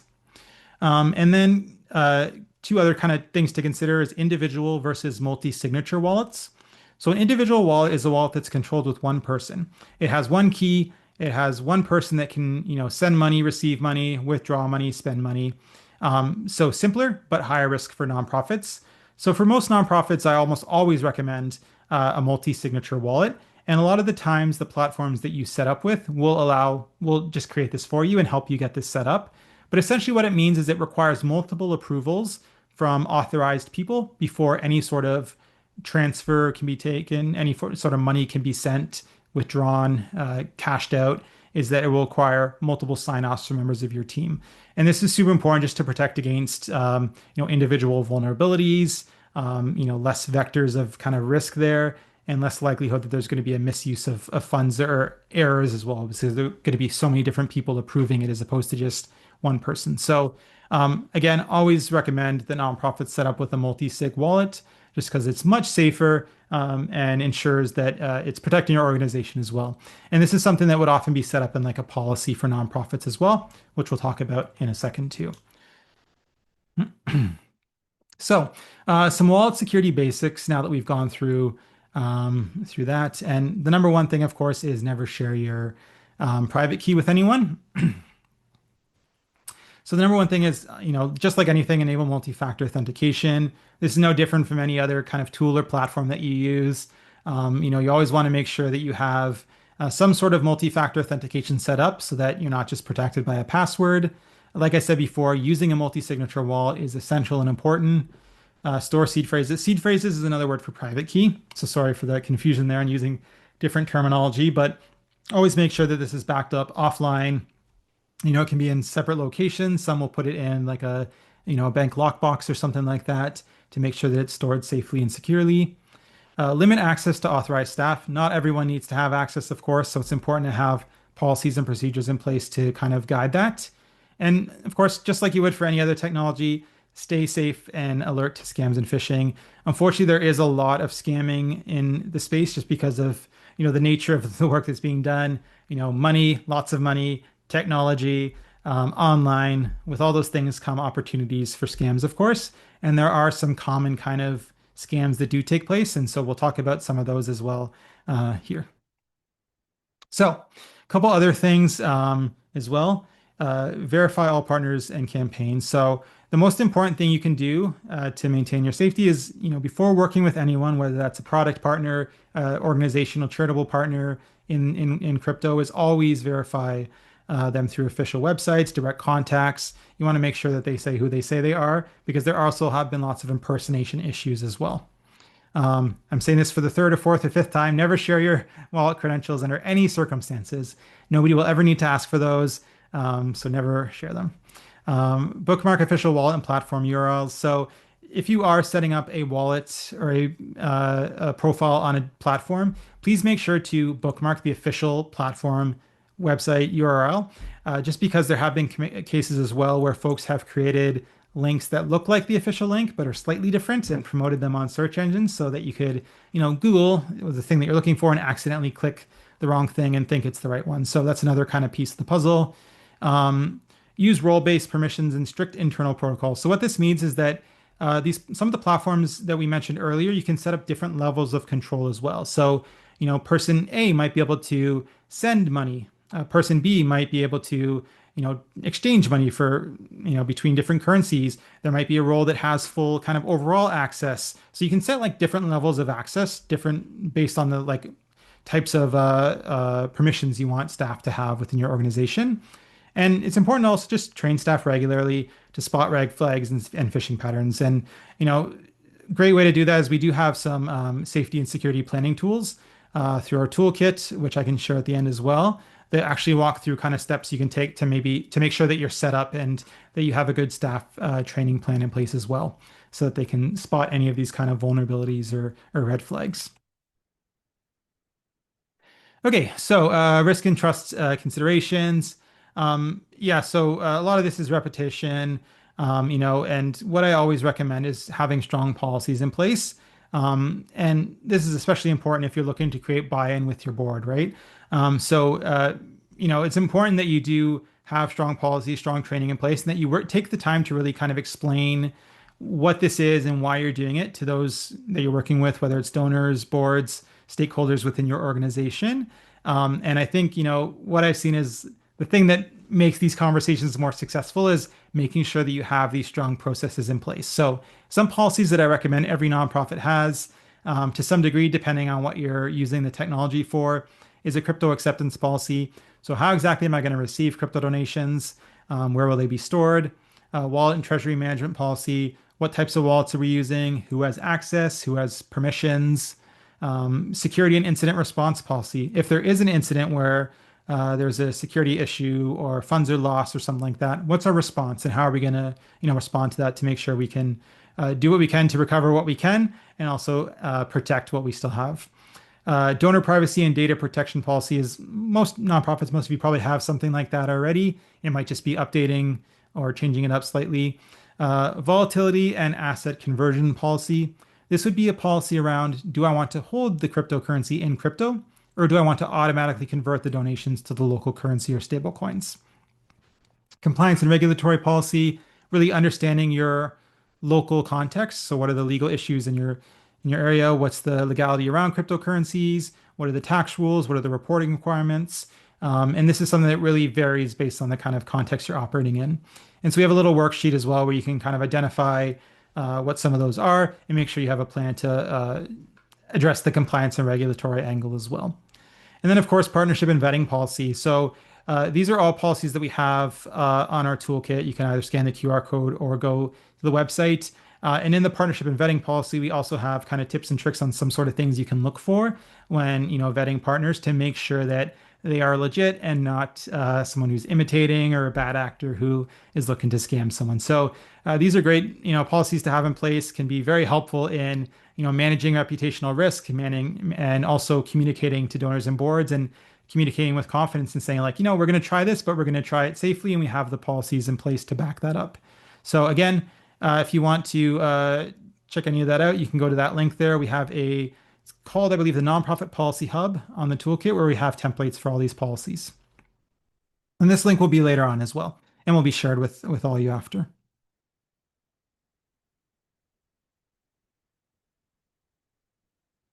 Cool. So a couple other quick things for action planning and next steps. What I recommend for any kind of nonprofit in terms of first steps is really just kind of start simple. Try to create a 30, 60, 90-day Web3 roadmap. And, what I say is kind of the first step for the first step for most nonprofits is just to get set up on a crypto donation platform. Endowment, Giveth, one of those, really easy to get set up. If you're set up on Global Giving, you actually probably already have an endowment page and don't know it. And so it would just be a matter of sharing that with folks. You can put it on your website so folks know that they can now donate in cryptocurrency as well. So, those are a couple things to think about, is just like simple, easy steps that you can take to get kind of started. You can also check out our toolkit for resources, case studies, and use case modules. And the most important thing from all this is just to avoid rushing things. Don't launch things too quickly. Don't skip security steps to get things off the ground. It's important that you start small and that you, as hard as it can be, because the space is moving so quickly, is to kind of take things slow and test things on a gradual basis as you become more comfortable and confident with the technology. So a great starting point for that is simply getting set up to accept crypto donations, because then it gets you comfortable and used to operating a wallet and kind of understanding a bit more about how the cryptocurrency space works from a fundraising perspective. So just a couple things to consider there. And I thought I had a slide on here around scams, but I must have forgot to include it, so I do apologize. So I might quickly just go over a couple kind of key scams that you might encounter here. So one of them would be, like I said, kind of the fake links that you might see. So somebody will set up a link similar to the official one for a platform and promote it in Google or something like that. So when you search it, it's the first thing that comes up. So again, for that, always making sure to bookmark your official URL, so you always make sure you're using the correct one. It's also common for there to be kind of like outreach scams, where you might get a message or an email or a message on one of the platforms, social media, WhatsApp, whatever it is, saying, "Hey, we're so and so with this company. Do you want to work with us, on this crypto project?" And it can really help raise money for your nonprofit, which sounds great. But then they'll send you some sketchy meeting link that when you go to, it'll get a virus on your computer or something like that. It will give them control over your computer so they can steal your funds. Or so there are cases like that as well. So if you are going to meet with someone, make sure you're the person that's setting up the meeting link so that you have control over it and so that it's legit as well. So that's another one. We've also seen, unfortunately, fundraising scams where folks have set up wallets and said they were supporting a cause, but they weren't. So make sure that you're always vetting any sort of like campaigns that you see and that they're actually set up and established by legitimate organizations. And there are many more out there that I'm sure I'm forgetting as well. The important thing is just like always, just like any other kind of space, any other sectors, that you're always vetting folks, that you're always taking the time to really understand who you're working with, and that you always go into things kind of through the mindset of this could be, a scam, so that you're always like planning for the worst and hoping for the best in a sense as well. So we have much more information on these scams and stuff in our toolkit, and we have some safety planning tools as well. So don't worry, you don't have to remember this all now. You can go check that out there to learn a bit more. And I will talk a little bit more about the toolkit in a second. I just wanted to do a couple kind of key takeaways as we get near the end of the presentation. So the first one is that cryptocurrency is a practical tool and not just a buzzword. We've heard lots of, you know, crypto is something that has a lot of kind of hype associated with it. It's one of those things like crypto, it sounds like hypey and buzzy and all those sorts of things. And there's so many fancy words that sound complicated, like blockchains and smart contracts and DAOs and all these sorts of things. But the most important thing is that like, yeah, it's already being used. It has already been proven, delivered billions in charitable donations, billions in cash transfers around the world. So this is something that is actually working today at scale. It's not just a buzzword. It is something that can have a lot of value for an organization. And you don't need to be a technical expert to get started. You know, there's platforms and tools that exist to make it easy for you so that you don't have to. Just like I said before, how we're using this platform, I don't know how it operates. I don't know the code it uses. It just works. All I have to do is create an account, get set up, and start using it. And it's the same for using a crypto platform. You don't have to know the tech or the code behind the scenes. You just have to make sure that it's that you know how to use it, essentially. So the opportunity is here now, and so it's a great time to get started as well. Many nonprofits have been a bit slower to get involved with crypto, which makes sense. I mean, there's a lot of risks that come with it, and it's just something that a lot of organizations, especially smaller ones, maybe don't have also the time and or the organizational capacity to get really started with, or at least think that they don't. And again, the good thing is that a lot of the times it's as simple as reaching out to these partners and working with them, and they'll provide a lot of the technical and kind of back end support to getting things set up. And it's just really you kind of working to then train and work with your staff to make it work in your context. And then start small and go from there. Like I said before, you know, enable crypto donations, learn about crypto, explore some partnerships, use the toolkit, and then go from there. You know, every nonprofit, there's certain steps that you can take that are low risk, high impact, high learning that can get you kind of getting to know the space a bit more. So a question came in, what's your feedback about Binance? So my feedback about Binance, I actually don't use Binance because it is not a platform that's registered here in Canada, so I can't actually use it legally, I don't think, but it is one of the bigger international platforms that you can use to, you know, it's an exchange platform where you can use to buy, sell, transfer, hold cryptocurrency. You can use it as like a wallet as well to send to other people. So it is something that is widely used. There's been kind of mixed reviews over it. There have been cases where there have been some, you know, vulnerabilities, I believe, in the past, or issues with compliance and regulatory issues that have resulted in some like fines and legal issues within some countries that they work. So, you know, something to consider. You'd have to look at, you know, if it's something that is registered or you're able to use in your country. If not, there's many other ones that you can likely use that are available or, you know, are accessible everywhere. So, you know, Binance, it's hard to say exactly. It's never been one that I've used myself just because I haven't been able to. I know a lot of people do use it and it's very popular, but I also know that they have had some legal and regulatory and compliance issues. So if you're not sure, you know, you can always, there's many other platforms as well that you can look to. So yeah, that's a little bit about Binance. Sorry, it doesn't fully answer your question because I don't have as much experience myself with it. But I know it is a large platform, and they also do a lot of charitable work as well. They actually have, I believe it's a $1 billion charitable fund as well that they use to support causes. So, you know, aside from like that side of things, they do offer funding as well that you could, you know, look into too. Cool. So a couple things as we wrap up, and then we can do some final questions as well. So a little bit about our toolkit. I want to share a bit more about that. I see this as kind of the next step for this. And you know, we have a lot more here than what we've covered today. This was really meant to be just kind of an intro to get you thinking about, to get you kind of excited about, and to understand some of the like basic use cases and things that you can explore in your nonprofit. And this is the kind of next step. So what this has is step-by-step guides, a course that we're continuously updating, adding more modules. We have a lot of different case studies of different contexts of this being used in different humanitarian settings, as well as some resources and action planning tools. The policy library we talked about, the safety and security planning, resource library. We have so many different things as well to help folks kind of understand the space. So that's a good kind of one-stop shop to go if you do want to dive a bit deeper into that. And so some of the use cases that we cover on here, we have everything from a deeper dive into crypto philanthropy, including, you know, developing strategies for crypto philanthropy. We have stuff on community building in crypto and how you can, you know, build effective relationships. We have how you can use governance tools to make decisions, how you can use crypto to move money to high friction areas, how you can use crypto to monitor and track your impact on the blockchain, so you can, transparently report to funders in a way that's very accessible and auditable. Like there's so many different use cases that go beyond what we discussed today.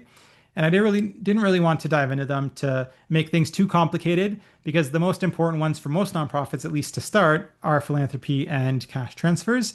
But there are many unique case studies as well that might be a better fit for your organization. So definitely dive deeper into the toolkit and you can learn more about those and see some other case studies that could be beneficial for your organization.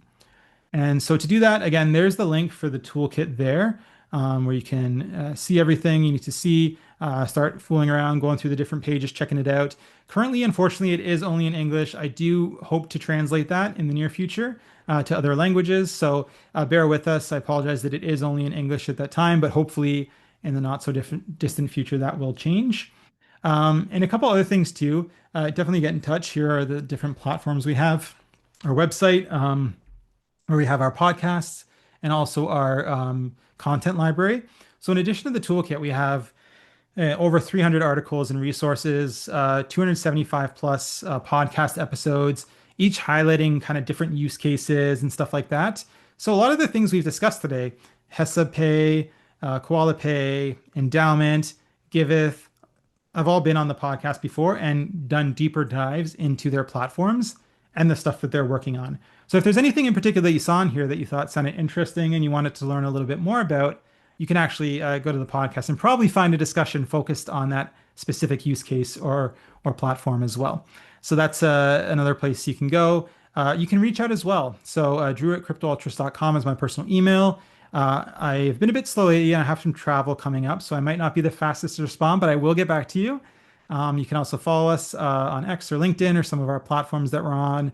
If you go to our website, you'll also find our links to YouTube and stuff like that as well, where we have some more information. But those would be the best places to kind of follow along. And I saw another question as well. Just some thank you so much, Dimitri. Appreciate that. Yeah, and I think that leaving this webinar and workshop, I definitely didn't expect it to be clear to most folks because, it is something that is hard to cover in just a couple hours. But I'm hoping that at least gets you kind of a basic understanding of what you can do with this technology so that you can then, learn more through the toolkit or through connecting with one of the many partners we discussed to work with them to kind of, get that support and to help you out. And I can't stress that enough. Given that crypto is like an early and young space, many of these partners are very eager to work. I just had a conversation with this platform yesterday for building like impact evaluation. It's called Karma, and they do like grants management, funding, and impact evaluation. And had a meeting with them just yesterday, and they're like, "Yeah, we want to help. We'll be a part of it. We'll help you with all the tech. We'll take care of all this stuff behind the scenes." Like, they're often very eager to help because the platforms are newer and they want organizations like yours to be using it. So just by reaching out and saying, "Hey, I'm so and so from this organization. I'm interested in using a platform for X. Can we connect and talk about it?" They'll often be very eager and will help you out with all the kind of behind the scenes stuff so that all you need to do is just kind of train your staff and educate people locally about what you're using. So definitely, head to the website, head to the toolkit where you can learn more about this. I'll share the presentation back with the folks from Ecom as well so they can share it out with you. And there'll also be the recording as well so that you can also watch back if I spoke too quickly, which I so often do. So thank you so much to all of you for being here. I really appreciate it. Hopefully this gave you some sort of value and at least understanding things so you can kind of move forward now a bit more confidently and see where you can explore a bit more and learn more for your organization. And I'd love to, we have a few minutes, I'd love to leave it open for any questions as well. I actually blocked off a bunch of time after for questions, so I can stick around too if anyone had any questions, but I did want to make sure that we ended at 2 hours for the presentation so that folks could get back to their days as well. But maybe I'll open it up for the last few minutes we have here for the 2 hour period at least to see if there's any other questions. And like I said, I'm happy to stick around after as well. Or you can reach out to me if you wanted to chat. If you're interested in working with us as well, we do consult with organizations in different ways. So you can reach out and we can certainly have that conversation as well. So yeah, any final questions? Otherwise, I can hand it back to the Ecom team as well. So again, thank you so much, everyone. And definitely be in touch, follow along, and we hope to see you using the toolkit as well. So thank you. Thank you so much, Drew. Like so much information, to be honest, which you have to adjust. And while some of our participants wants to write some questions in our chat, I also would like to invite Katie from Social Equation Hub to tell us a little bit more about the organization and what they do. And I know, Katie, you have some programs here also on cryptocurrency. Maybe you can tell us a little bit more about it. Yes, sure. Thank you, Doom. Hi. Thank you again. Thanks, Japariza, for this wonderful organized webinar. As Japariza said, I'm from Social Acquisition Hub, and we're now working on bridging of the civil society organizations with the Web3 donor and philanthropy. So for now, besides our webinars, we're trying to make more comfortable way to join Web3 world for civil societies. So I can like introduce our health sites platform, which is a perfect first step for organization how to be involved in this world. So as Drew said, like first steps are more difficult, but in case you can find our platform, that's demand to be the space where our organizations, our region organizations, become more visible for Web3 donors and philanthropers. And beside these opportunities, it has valuable information to guide you and to introduce you the all the principles we need to set up our organizations. As Drew mentioned, there you can find a toolkit as well. It's a very detailed step-by-step instruction how to set up the organization, prepare to have donors or fundraisers in cryptocurrencies and so on. And we also have now an open call for technical support for for CSOs and NGOs in our region. So you can have this opportunity and get a chance to have individual consultations and technical support to help your organization set up platforms, profiles on platforms like a Giveit or some other Web3 philanthropy or fundraising organizations, and start your new like financial way of organization. So I think, Japariza, it would be great if we can share the link of the health space platform as well as a link of the open call, so our dear members can reach the link directly with and send it with a presentation and recording of our webinar. If it would be possible, I think it will be a great. So we are waiting you onboarding on Helpspace, and we'll be happy you to use the opportunity of the technical support grant. So thanks again. Thank you so much, Katie, and to all of our participants. We will send links, presentations, and everything after the webinar to the email address which you registered in this webinar. Thank you so much, Katie. Drew, I see that there is no questions in our chats, which means we can finalize our webinar, and I hope we will start using cryptocurrency. And also we can see that there's so many options which Social Equation Hub and which Katie mentioned and Drew mentioned. There's so many organizations who can help in this first steps on that. Thank you so much for all coming to the webinar, for being active and asking questions. And we can say bye and have a good day, all of you. Thank you so much to our incredible interpreters for your work, and bye-bye. Thanks, everyone. Thank you. Have a nice day.